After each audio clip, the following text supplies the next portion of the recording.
Oke teman-teman, selamat datang di channel Imam Cuks ya. Di kesempatan kali ini, di konten kali ini ya teman-teman, tentunya kita akan membahas seputar tentang bela diri. Oke, di konten kali ini teman-teman, kita akan belajar inti dari self defense versi Imam Cuks ya. Oke teman-teman, kita lanjut nih ya.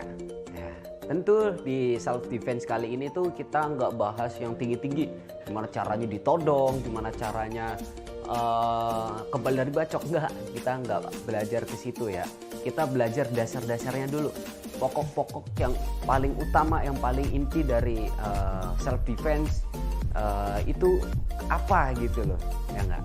Oke, tentu yang paling utama dari self defense adalah jangan panik. Tentu kalau kalian ngedengar kata ini pasti bawaannya kesel gitu loh. Ya gimana gak kesel mas? Coba kita ditodong, kita mau ditusuk gitu loh. Kita gak panik, ya aneh gitu loh. Ya memang aku juga setuju gitu loh teman-teman. Tetapi memang betul self defense itu tidak boleh panik, kuncinya di situ. Tapi ada caranya agar kita nggak panik. Nah, mungkin seperti itu. Dan panik itu banyak ya teman-teman, bukan sekedar kita panik geratak rusuk gitu loh. Panik itu banyak, ada panik dari hati atau dari pikiran gitu loh. Jadi kita harus jernihin dua pokok ini nih, hati dan pikiran nih. Nah, yang pertama, cara nenangin hati itu gimana? Cara nenangin hati apabila kita ditodong nih, atau diancam atau apa lagi diapain karena mental kita lemah gitu loh. Cara nenangin kita itu dengan apa gitu loh? Dengan cara pengontrolan nafas gitu loh. Nah, kalau kita nggak kontrol nafas, ya kita pasti bakal gampang capek teman-teman. Karena namanya panik, detak jantung tuh meningkat. Sama aja kita kayak lari, makin lama makin cepet, detak jantungnya cepet kan. Alhasil kelar dari lari itu kita pasti capek ya nggak? Sama kayak ketika kita panik dalam diancam atau apa, efeknya akan sama gitu loh. Karena berpengaruh dengan jantung. Semakin cepat jantung kita berdetak, semakin cepat juga tenaga kita habis gitu loh. Alhasil kita harus mengendalikan, karena ini tubuh gua harus kendaliin, bahasanya seperti itu teman-teman ya. Dengan cara pengontrolan nafas, tarik nafas, santai, tarik nafas, buang. Intinya jangan sampai, nah itu kalau udah sampai kayak gitu udah susah terselamatkan, malah bahaya. Nah, seperti itu. Selanjutnya yaitu cara menenangkan, kita nggak boleh panik dalam pikiran, itu berpengaruh teman-teman. Maksudnya gimana? Kita nggak boleh panik dalam pikiran. Kita tahu kita diancam gitu loh, entah kita mau dipukul, entah kita mau ditusuk gitu loh. Kita nggak boleh sampai berpikiran seperti ini. Aduh, gue bakal mati nih. Waduh, ini mah gue bisa lecet nih. Aduh, gue bisa cacat nih. Kita nggak boleh berpikiran seperti itu teman-teman. Karena bagaimanapun kita berpikiran seperti itu, ya apalagi kita ucapkan, itu bisa jadi kenyataan. Ya. Jadi kita harus kendalikan pikiran kita dari hal-hal negatif seperti itu teman-teman. Contoh, versi Imam Cuks ya, versi Imam Cuks sendiri cara nenangin pikiran yaitu kalian berpikirnya jangan nantinya, tapi bagaimana gue bisa keluar dari siklus ancaman ini, area ancaman ini, atau gimana caranya gue bisa ngebalikin keadaan. Nah itu yang perlu dipikirin, bukannya waduh gue bakal mati ini. Itu salah teman-teman ya. Jadi kalau pikirannya udah jernih, hatinya jernih, kita mau protek diri, mau gerakan untuk mempertahankan diri, itu nanti gak sia-sia gitu loh teman-teman. Pasti akan efektif. Nah, tuh seperti itu ya teman-teman untuk dasar pertama dari self defense versi Imam Cuks.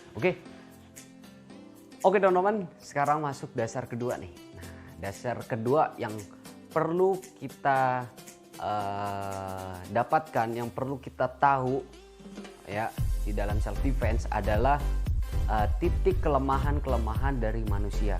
Ya, itu penting banget. Ya. kita nggak perlu belajar persoalan teknik. Artinya cara ditodong, tekniknya akan gini. Nanti kalau kita situasinya beda, nodong caranya atau di atas, itu nanti nggak akan berguna gitu loh. Jadi menurut versi Imam Chuks yang paling utama setelah dari menangani kepanikan ya, itu dengan cara memperhatikan, membaca situasi lawan ya, titik-titik mana lawan yang memang kelihatan kelemahan gitu loh, agar kita bisa membalikkan keadaan atau kita bisa memprotek diri agar kita nggak terjadi hal yang tidak kita inginkan. Nah mungkin seperti itu. Nanti kita belajar bagaimana atau titik-titik mana, titik-titik manusia yang memang meskipun kita latih sekuat tenaga ya teman-teman, itu tetap akan menjadi titik kelemahan. Artinya nggak bisa kita latih meskipun badan kita keker gitu loh, tapi tetap aja itu menjadi titik kelemahan. Mungkin seperti itu.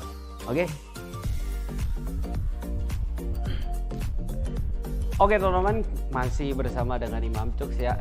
Nah di langkah dasar dari self defense kita perlu belajar tentang titik-titik kelemahan manusia yang meskipun kita latih itu tetap aja menjadi suatu kelemahan gitu loh. Kita lihat ya, mulai dari struktur kepala.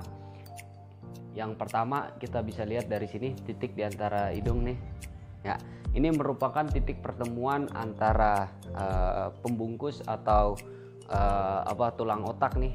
Nah ini tulang nih sama tulang hidung. Apabila kita serang, kemungkinan ini bisa lepas karena di sini ada titik perekatnya teman-teman. Kalau aku belajar IPA, karena aku dulu SMA ya teman-teman, jurusan IPA, yang aku pelajari tentang anatomi seperti itu ya. Yang kedua, mata ya. Gimana caranya kita ngelatih gitu loh, mau push up atau apapun tetap aja mata itu menjadi suatu kelemahan gitu loh. Yang ketiga adalah hidung, mulut, bisa masuk dengan pelipis, bisa dengan masuk dengan rahang. Kenapa kok rahang? Kalau kita lihat tinju ya teman-teman, meskipun tinju tuh rata-rata atletnya itu badannya kekar gitu loh, tetapi dia tetap aja melindungin rahang mereka. Karena apa? Apabila dia kena serangan rahang, itu kemungkinan fatal, bisa jatuh pingsan, bisa kena serangan urat atau apapun. Karena ini guncangan, apabila kita serang itu guncangan ke otak itu lebih besar daripada kita serang kepala atau apa yang lain. Jadi seperti itu ya. Selanjutnya adalah di area leher ya. Kita latih apapun juga tetap aja leher itu menjadi suatu kelemahan ya teman-teman. Apalagi titik yang paling utama adalah di sini. Ini nggak ada tulang, nggak ada yang daging yang bisa ngelindungin area dalamnya, itu bahaya. Dan tulang belakang nih, kepala nih, ini bisa jadi suatu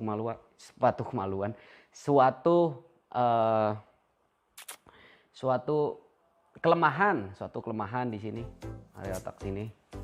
Ya, selanjutnya yaitu ulu hati, banyak lagi ulu hati, rusuk bagian sini kosong masih ada. Terus juga kemaluan, terus juga tulang kering ya, dan juga jari-jari. Nah, ini jari-jari. Nah, meskipun kita latih jari-jari gitu loh, tetap aja apabila kita kunci kayak gini, nah itu udah sakit ya teman-teman. Jangankan jari-jari, apapun deh yang itu bisa ditekuk, contoh tangan tuh, itu bisa gimana ya, meskipun kita latih tetap aja sakit gitu loh teman-teman. Jadi seperti itu ya yang kita pelajari. Ingat instruktur tadi, nanti kita coba praktekin ya teman-teman. Oke teman-teman, sekarang kita coba langsung praktek ya. Coba langsung serah mau apa. Oke, kayak gini. Ini sebetulnya udah umum banget, udah pasaran banget gitu loh ya. Intinya satu kalau self defense ya, kalau emang nyawa kita nggak terancam, kita jangan teralihkan ke sini gitu loh. Kalau kita teralihkan ke sini, kita pengen lepas nih, kelamaan keburu serangan selanjutnya itu masuk, masuk tuh, kita nggak akan sempat untuk menangkis atau mengelak gitu loh, karena kita terpacu ke gerakan ini. Padahal ini tuh nggak berefek apapun pada kita gitu loh, cuma megang doang gitu loh. Jadi hal pertama yang perlu kita lakukan adalah tenangin diri.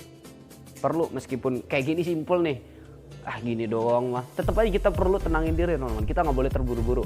Yang kedua, kita baca situasi, area mana yang bisa kita serang kosong. Contoh di sini kosong mata, hidung. Ini banyak nih area-area depan sini nih, karena kosong gitu loh.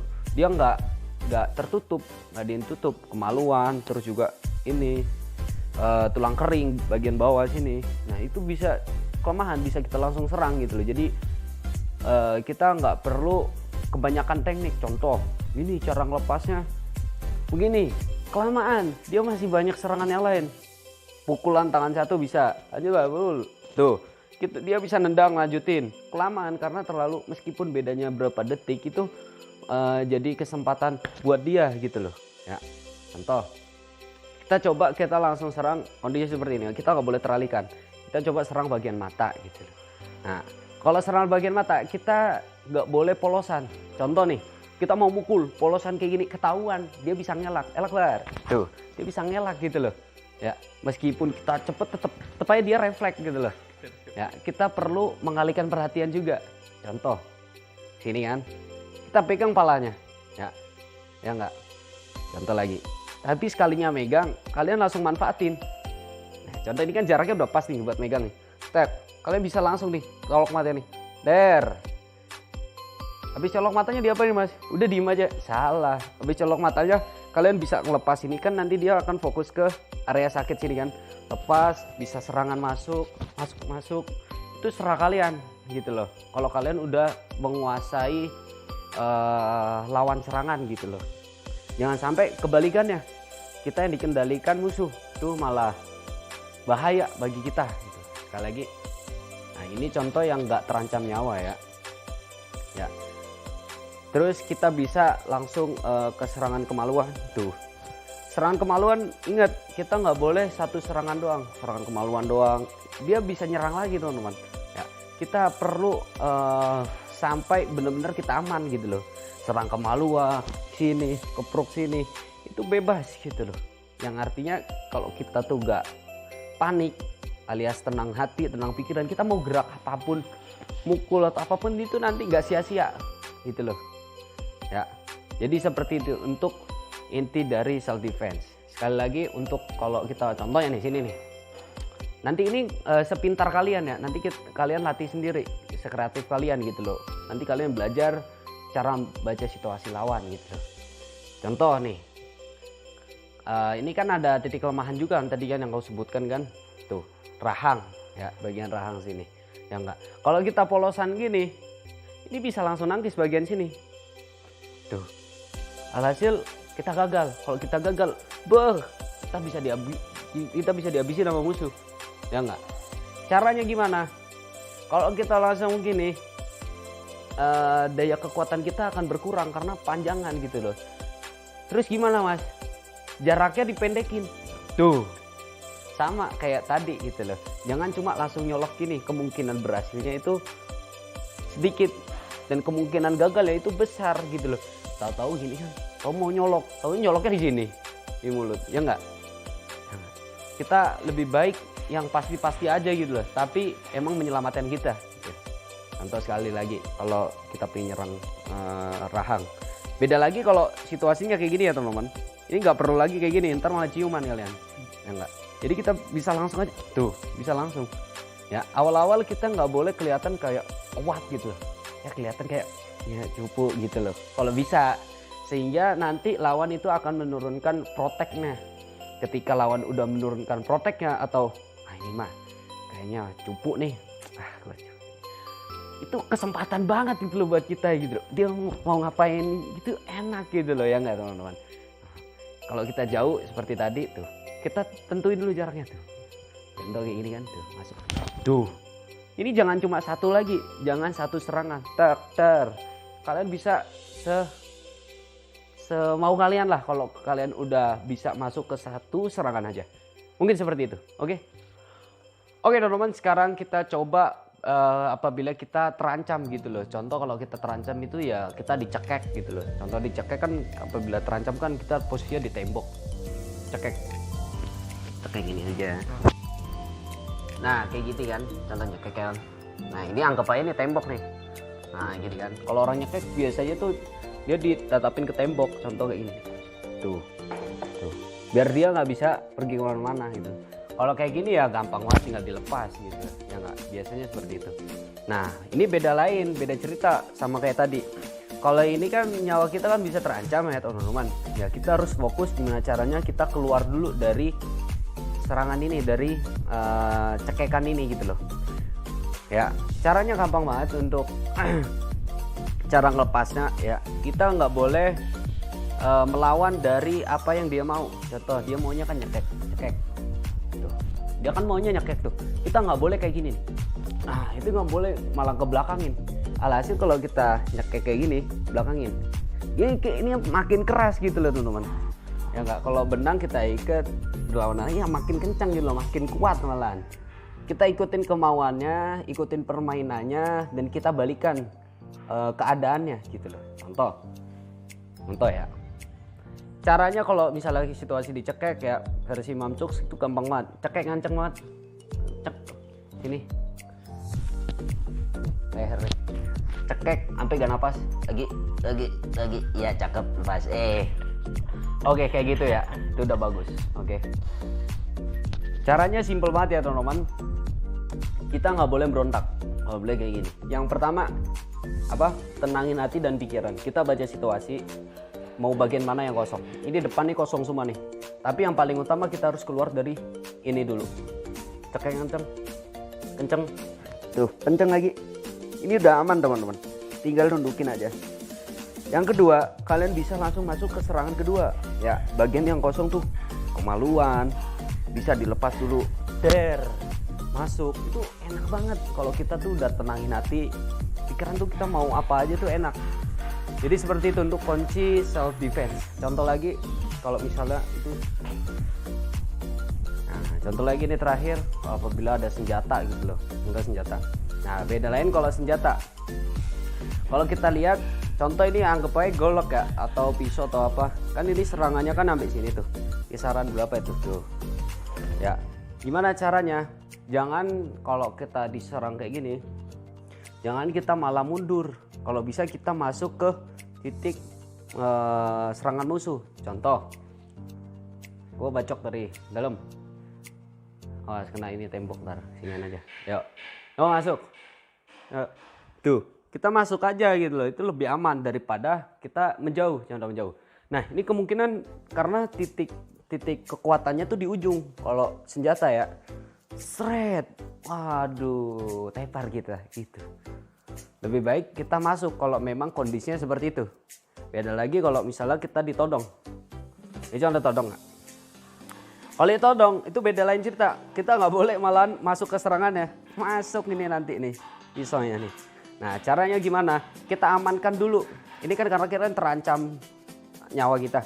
Kita amankan dulu. Gimana caranya agar kita aman dari si pisau ini ya. Gampang kalau kita tenang pikiran, terus juga tenangin hati, kalian bisa langsung masuk. Contoh ya, kita cepet-cepetan ya, lu tusuk gua protek diri ya, sama di sini ya. Nanti kerasa kok, coba tusuk kenceng lagi sampai gua dorong. Nah nanti bakal ketahuan siapa yang kalah cepet. Jadi kayak gitu contohnya. Tuh, tuh, aman nggak? Sekali lagi, satu kan di sini kan, kita pasti kan tusukan kayak gini kan. Tuh, kita nggak tahu nih musuh kapan nusuknya gitu loh. Kalau kita kan nyoba dulu sekarang. Oke coba, hop, masuk sini, lindungin dulu. Nah contoh, hop, tuh masuk. Nah kalau udah aman kayak gini, jangan cuma diem aja ya teman-teman. Kalian mau serang, mau banting, mau apa, itu serah kalian. Itu pengembangan namanya. Yang penting ketika kita dihadapi seperti ini, kita harus lolos dulu dari ini, dari senjata ini. Apapun, meskipun dari atas. Nah, kalau dari atas juga sama. Nah, kayak gini ya. Kita cepet-cepetan nih. Coba dorong ambil kuat. Nah, nanti kerasa siapa yang telat gitu loh. Kalau kalian posisinya seperti ini ya teman-teman, ya jangan sampai melakukan hal yang bodoh gitu loh. Kita harus berbicara secara logis gitu.